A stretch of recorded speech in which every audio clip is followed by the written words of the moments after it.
just lose a great reporter when Ann chose to retire. The entire White House press corps lost a huge advocate. Ann taught us all in the White House press corps to keep fighting back, because every president that comes in there, regardless of party, tries to take it away.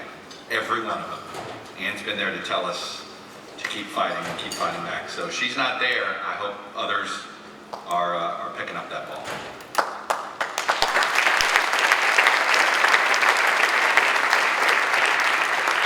Our next award, First Amendment Award, honors an outstanding individual who champions the First Amendment and freedom of the press.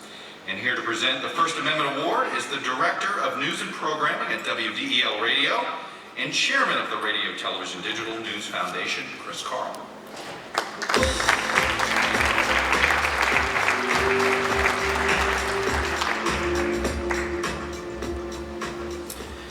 Imagine being threatened with jail time for doing your job.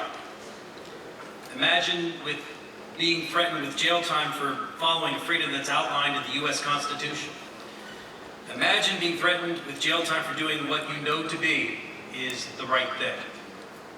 For Jim Risen, he's not only had to imagine these scenarios, but he's had to live with them possibly becoming a reality for 7 years before the U.S. government decided not to try to compel him to reveal his sources.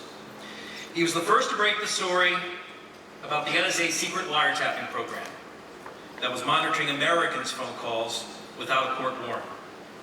The story won him a Pulitzer Prize, which in and of itself should be a crowning achievement. But then the government wanted to know how he got that story. Who were his sources? He was subpoenaed, told to name names. He has refused, defiantly and steadfastly. A little more than 2 months ago, Mr. Risen was called to the witness stand and asked to reveal his sources. But when he refused, the prosecution stood down. Afterward, his lawyers said the significance went beyond Jim Risen, affecting journalists everywhere. Joel Kersberg said journalists need to be able to uphold that confidentiality in order to do their jobs. And there seems to have been a change of heart at the Justice Department. Guidelines under which reporters can be subpoenaed were reportedly rewritten, an admission that they've gone too far, maybe even a feeling of regret for their actions.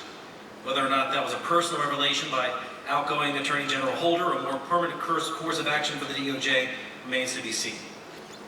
Mr. Risen continues to be an outspoken critic of the Obama administration and a champion of the First Amendment, at times doing it in 140 characters at a time. For all of this, the Radio Television Digital News Foundation is honored to present the 2015 First Amendment Award to Pulitzer Prize-winning New York Times investigative reporter, James Risen.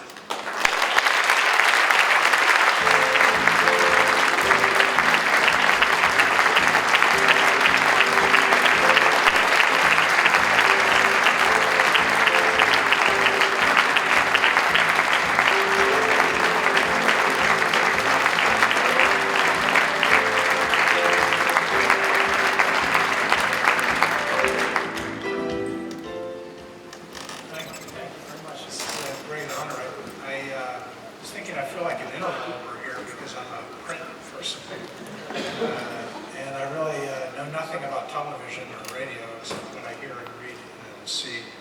I've been in newspapers my whole life and written books, but so I'm an ink-stained wretch rather than a broadcast person. So I really appreciate the fact that you've honored me this way. And I'm really humbled to be included among the other honorees here tonight, Ann Compton and the parents of James and Stephen. Really humbled by that. One of the things that really touched me was my son, who's a journalist now, was in the same journalism class as James Foley at Northwestern. So it was really touching to hear their talk, and I agree with everything they said about the need of journalist organizations to support freelancers, especially overseas. I think that's one of the things that we in the media have to be more cognizant of, sending young men and women out without sufficient protection from major media organizations. I think one of the things that I've want to make clear is that I don't feel like I've done anything really to deserve this award, anything different than any other reporter that I know would have done. I feel like I've basically been a stand-in for all the other reporters that I've worked with all my life. I know that just about anyone would have done what I've tried to do, which is stand up for the standards of our profession. And to the degree that the government has disagreed with the standards of our profession is really the only point at which I've fought over.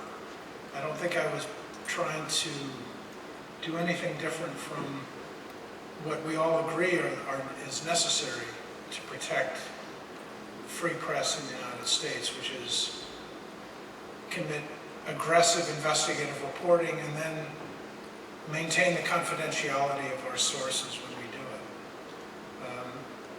And so to the degree which the government disagrees that that's what we should be doing, that's the only point at which I stood up to our government.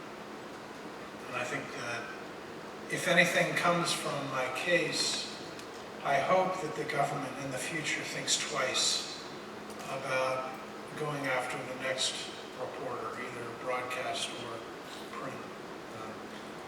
There's many people who I need to thank for over the last 7 years for standing by me. The main one is my wife, Penny, who supported me throughout this. My lawyers at Cahill Gordon. If you ever need a good law firm, I highly recommend Cahill Gordon in New York. And my editors at the New York Times, my editors on my books, Bruce Nichols, who's here tonight. And so, as I said, I feel kind of guilty for accepting this award because I don't think I've really done anything that many other reporters would do. And if you just do a Google search on leak investigations, you'll see that there are many, many other reporters now and in the recent past who have been targeted by these. It's continuing. It's a major threat to our business that people should be more cognizant of in the future. And I think if we have to continue to stand up to the government to make sure that they realize they can't continue to do this. So I just want to say thank you very much, and I'm deeply